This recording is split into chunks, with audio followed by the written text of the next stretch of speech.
देखिए, राहुल गांधी और प्रियंका गांधी वाड्रा समेत जो सभी कांग्रेस के नेता हैं उनको हिरासत में लेकर मॉडल टाउन इलाके के छत्रसाल स्टेडियम में ले जाया गया है और इस कार्रवाई के खिलाफ कांग्रेस के कार्यकर्ता धरना भी दे रहे हैं। लेकिन पुलिस ने अभी ये नहीं बताया है कि वो कांग्रेस के इन नेताओं को कब हिरासत से रिहा करेगी। और शायद उनमें से एक वजह यही है कि आप देख रहे हैं कि सोनिया गांधी भी पहुंची है मंदिर मार्ग थाने।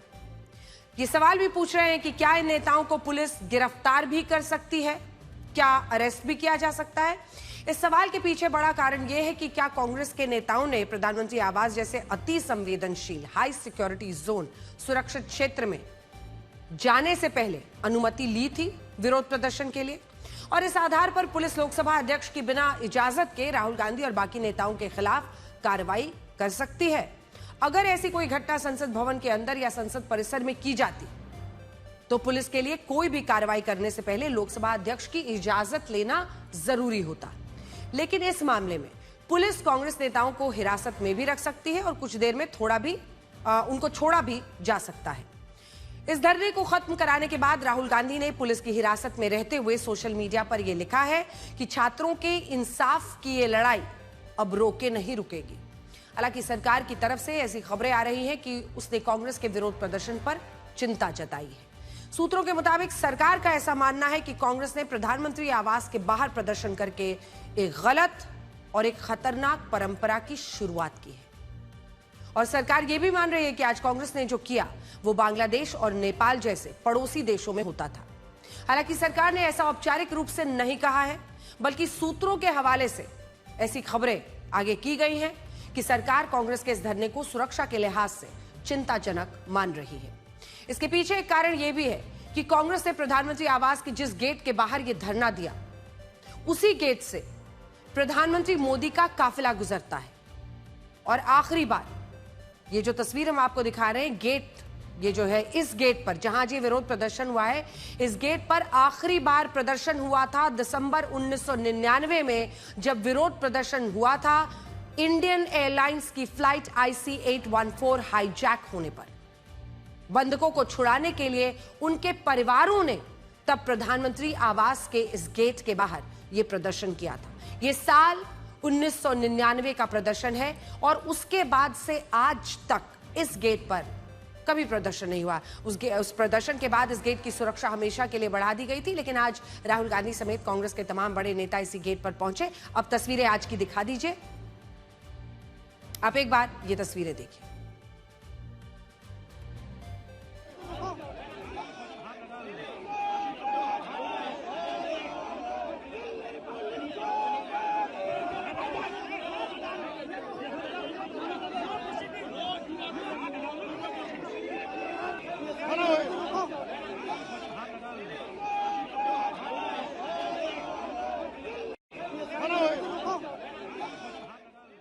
यहां हम आपको इस धरने की इनसाइड स्टोरी भी आज बताना चाहते हैं, क्योंकि पिछले कुछ सालों में कांग्रेस का पहला ऐसा धरना है ये जिसकी भनक किसी को नहीं थी। तो आखिर कांग्रेस ने ये कैसे आयोजित किया? दोपहर 12:45 राहुल गांधी और प्रियंका गांधी वाड्रा दिल्ली के राम मनोहर लोहिया हॉस्पिटल पहुंचे, जहां उन्होंने घायल हुए जो प्रदर्शनकारी थे उनसे मुलाकात की। तब कोई ये नहीं जानता था कि कांग्रेस के नेता प्रधानमंत्री आवास के बाहर धरने पर बैठने वाले हैं। दावा है कि उस वक्त राहुल गांधी और कांग्रेस के शीर्ष नेताओं ने इस रणनीति को पूरी तरह गोपनीय रखा, एक सीक्रेट रखा। अस्पताल से राहुल गांधी और प्रियंका गांधी वाड्रा सीधे पहुंचे पार्टी अध्यक्ष मल्लिकार्जुन खड़गे के सरकारी आवास पर, जो प्रधानमंत्री आवास के बहुत नजदीक है। उस वक्त सबको यही जानकारी थी कि मल्लिकार्जुन खड़गे के घर पर एक बड़ी बैठक होने वाली है, जिसमें संसद में सरकार को घेरने के लिए एक रणनीति बन सकती है। और इसी बैठक के लिए कई शीर्ष नेता राहुल गांधी के बाद मल्लिकार्जुन खड़गे के सरकारी आवास पर पहुंचे। इससे पहले कि हम आगे की कहानी आपको सुनाएं, एक बार फिर से सोनिया गांधी की ये तस्वीरें आपको दिखा रहे हैं। मंदिर मार्ग थाने से अब वो निकलती हुई दिखाई दे रही हैं, क्योंकि ऐसा प्रतीत हो रहा है कि जो कांग्रेस पार्टी के नेता इस वक्त भी अलग अलग थानों में रखे गए हैं हिरासत में, उनको अभी छोड़ा नहीं गया है। और इसी वजह से सोनिया गांधी वहां पर पहुंची है और उनका काफिला वहां से निकल रहा है। तो चलिए वापस आज की इनसाइड स्टोरी पर जाते हैं। राहुल गांधी, प्रियंका वाड्रा गांधी RML पहुंचते हैं। आरएमएल में वो घायल लोग जो प्रदर्शनकारी हैं उनसे मिलते हैं। उसके बाद वो सीधा पहुंचते हैं मल्लिकार्जुन खड़गे के घर। दोपहर 12 बजे के बाद से वहां अलग अलग नेताओं की गाड़ियों के पहुंचने का सिलसिला जारी था। और बड़ी बात यह है कि आज मल्लिकार्जुन खड़गे का जन्मदिन भी है, जिसके कारण ये सारी घटनाएं सामान्य लग रही थी कि भाई आज उनका बर्थडे है तो पार्टी के लोग, तमाम बड़े नेता सब पहुंच रहे हैं उनको बधाई देने। लेकिन हकीकत में कांग्रेस के सभी शीर्ष नेता मल्लिकार्जुन खड़गे के आवास पर इकट्ठा होकर धरने की रणनीति बनाने वाले थे। इसके लिए सबसे पहले कांग्रेस की छात्र इकाई एनएसयूआई को एक्टिवेट किया गया। छात्र नेताओं और कार्यकर्ताओं से यह कहा गया कि वो जल्द से जल्द धरना स्थल पर पहुंचना शुरू करें। और यहां इस बात का भी ध्यान रखा गया कि सारे नेता, सारे कार्यकर्ता एक साथ ना पहुंचे, जिससे पुलिस उनके धरने को शुरू होने से पहले ही रोक न दे।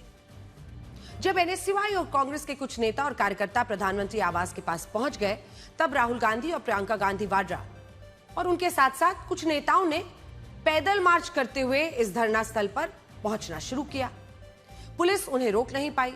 ऐसा इसलिए भी हुआ क्योंकि मल्लिकार्जुन खड़गे के सरकारी आवास से प्रधानमंत्री आवास के इस गेट की दूरी सिर्फ 300 मीटर है और यहां पैदल पहुंचने में 7 से 10 मिनट ही लगते हैं।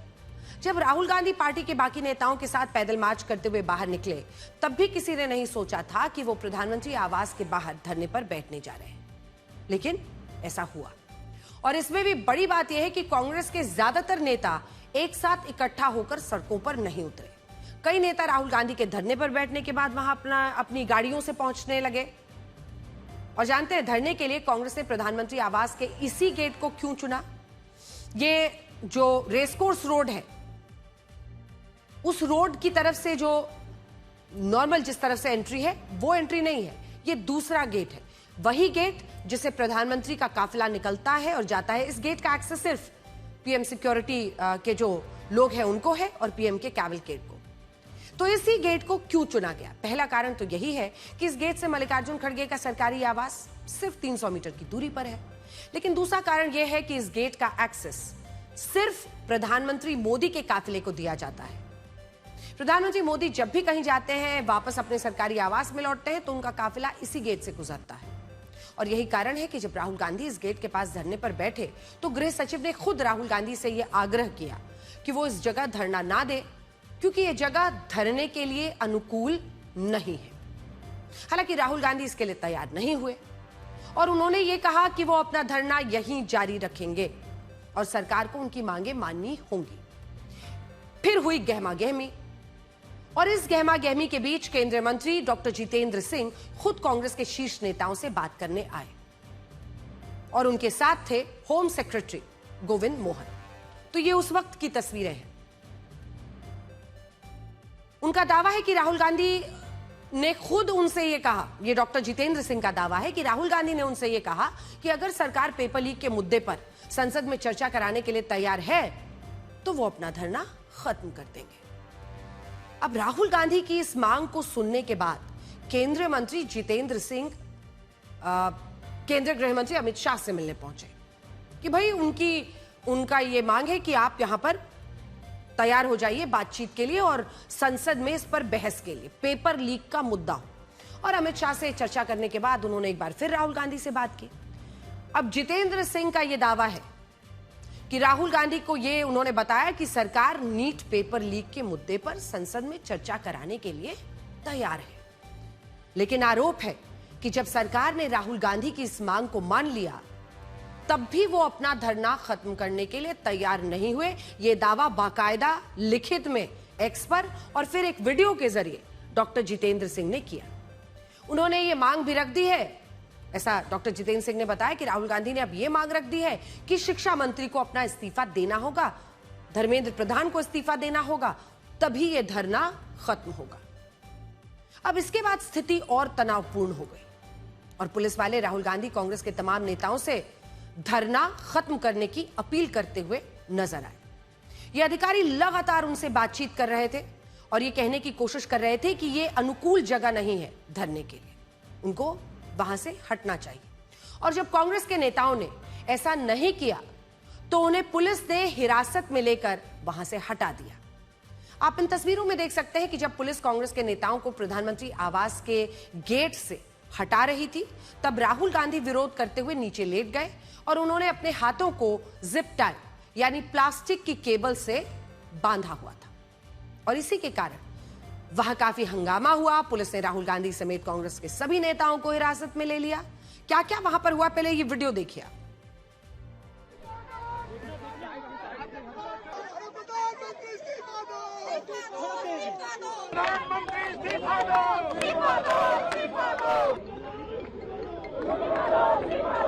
ये बहुत सेंसिटिव इलाका है। ये वो इलाका है जहां पर प्रधानमंत्री का आवास है। ये वो इलाका है जहां पर कई बड़े बड़े देशों की एम्बेसीज हैं, यहाँ पर दूतावास हैं। राहुल गांधी के साथ साथ कई कार्यकर्ता यहाँ पर पहुंचे हैं और आप तस्वीर देखिए कैसे इस पूरे इलाके को घेर लिया गया है। जो प्रधानमंत्री आवास का जो मेन एंट्री गेट है वहां पर राहुल गांधी के साथ साथ कई कांग्रेस के नेता पहुंच गए हैं। बिना परमिशन के यहाँ पर आए हैं। सरकार से बात करने की कोई कोशिश नहीं की गई।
आप इधर हो जाइए।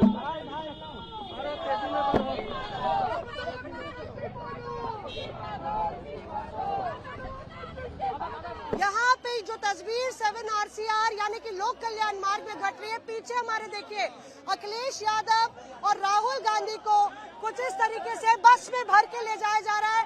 अखिलेश यादव हाथ देने की कोशिश कर रहे हैं, उनको भी डिटेन कर लिया गया है। मुकुल वासनिक वहाँ पे नजर आ रहे हैं और तमाम जो नेता हैं वो यहाँ पे नारेबाजी लगाते हुए इस बस पे आगे जाते हुए। आइए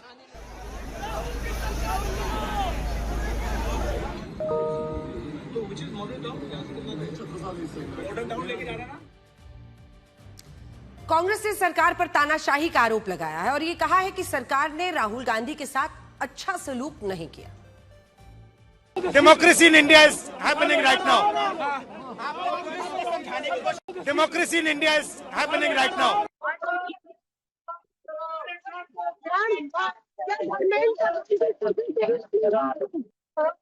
जब मोदी डरता है पुलिस जो सच्चाई है वो सुने कि इस देश में युवाओं का भविष्य छोड़ दिया है। इन्होंने हिम्मत है तो आगे आए, बात करें, सुलझाएं इनकी समस्या, इन पर कमेंट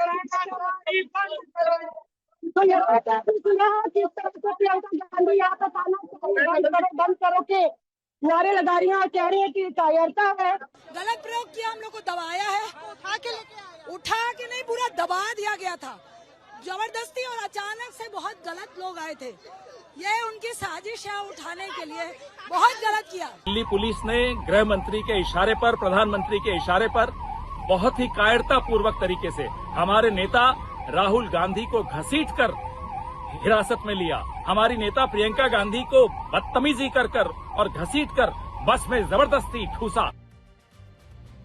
तो कांग्रेस पार्टी के तमाम नेताओं के आरोप आपने देखे। यहाँ ये भी देखना होगा कि अरविंद केजरीवाल की आम आदमी पार्टी कांग्रेस के धरने को एक फिक्सिंग बता रही है। आज जब शाम को कांग्रेस का ये धरना शुरू हुआ और फिर ये तस्वीरें आनी शुरू हुई, खबर ने जोर पकड़ी, उस वक्त आम आदमी पार्टी के लगभग सभी नेताओं ने सोशल मीडिया पर यह लिखा कि बीजेपी और कांग्रेस की एक दूसरे से मिली भगत है और बीजेपी ने जंतर मंतर पर चल रहे कॉकरोच जनता पार्टी के विरोध प्रदर्शन को कमजोर करने के लिए राहुल गांधी को प्रधानमंत्री आवास के बाहर धरने पर बिठाया है। हालांकि आम आदमी पार्टी की तरफ से ऐसे आरोप लगे तो कांग्रेस ने भी उसे बीजेपी की बी टीम बताते हुए कह दिया कि बीजेपी के नेता आम आदमी पार्टी की तरफ से झूठे आरोप लगवा रहे हैं। लेकिन इन सब में समझने वाली बात यह है कि जंतर मंतर पर कॉकरोच जनता पार्टी का जो आंदोलन चल रहा है उसमें आम आदमी पार्टी के नेता तो दिखाई देते हैं, तस्वीरें दिखा दीजिए, लेकिन कांग्रेस के नेता अब तक उस विरोध प्रदर्शन में नहीं नजर आए। अरविंद केजरीवाल आपको दिख रहे हैं मंच पर, संजय सिंह दिख रहे हैं और कांग्रेस पार्टी के जो अन्य नेता हैं वो आज आपको दिख रहे हैं। तो ये दो तस्वीरें, हालांकि अगर आप देखिए तो बीते दिन वहां पर शरद पवार और ऐसे तमाम जो विपक्ष के नेता हैं, जिसमें डिंपल यादव को आपने देखा, वो लगातार विरोध प्रदर्शन में रहे। लेकिन आज कांग्रेस पार्टी के नेता विरोध प्रदर्शन के लिए निकले।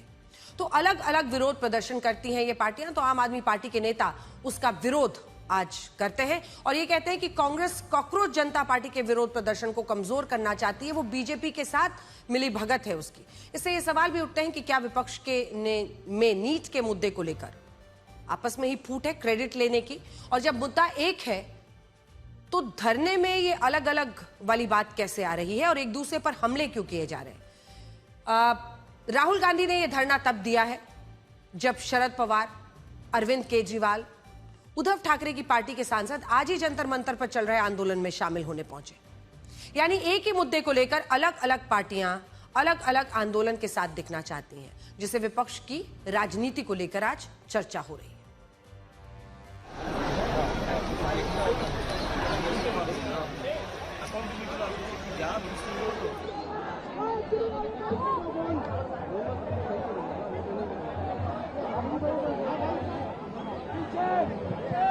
डरपोक है सरकार, बात नहीं करती, डरपोक। 4 FIR दर्ज की गई है।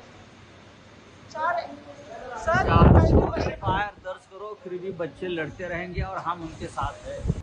अगर आपको किसी तरह की लीगल मदद की जरूरत है, आपके बच्चे नहीं मिल रहे, बच्चों पे झूठा केस कर दिया गया है, बच्चों को गिरफ्तार कर लिया गया है, हमने एक लीगल टीम बनाई है आम आदमी पार्टी ने, हमारी लीगल टीम आपकी मदद करेगी।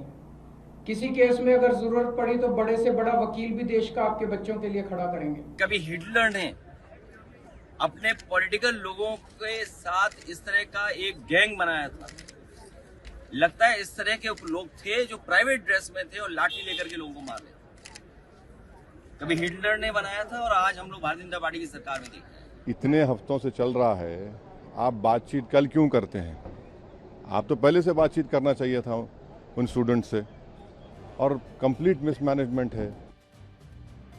आज ये सारा राजनीतिक घमासान तब हुआ जब प्रधानमंत्री मोदी ने एनडीए के संसदीय दल की बैठक में नीट पेपर लीक के मुद्दे पर चर्चा की।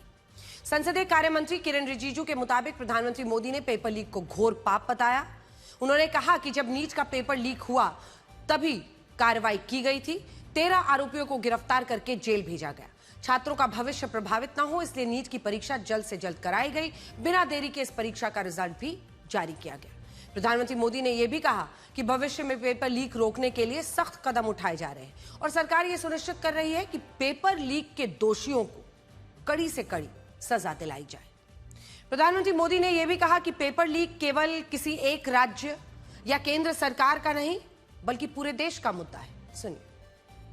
प्रधानमंत्री जी ने यह भी कहा कि पेपर लीक सिर्फ एक राज्य का मामला नहीं है, सिर्फ केंद्र सरकार का मामला नहीं, पूरा देश का हर एक राज्य में जहां जहां पेपर लीक करने में जो लोग लिप्त हैं, जो लोग इस धंधे में इन्वॉल्व है, जिन्होंने काम इस तरह का घिनौना किया है, पाप काम किया है, उनको सजा देने के लिए सब एकजुट होना चाहिए। ये कोई दलगत राजनीति का विषय नहीं है, ये देश का विषय है और युवाओं का भविष्य के साथ कोई खिलवाड़ नहीं होने के लिए और खिलवाड़ नहीं करने देने के लिए सख्ती से कदम भी उठाए, सजा भी दे दोषियों को और फिर फुल प्रूफ सिस्टम काम जो अभी कर रहे हैं उसमें भी सब मिल करके करें।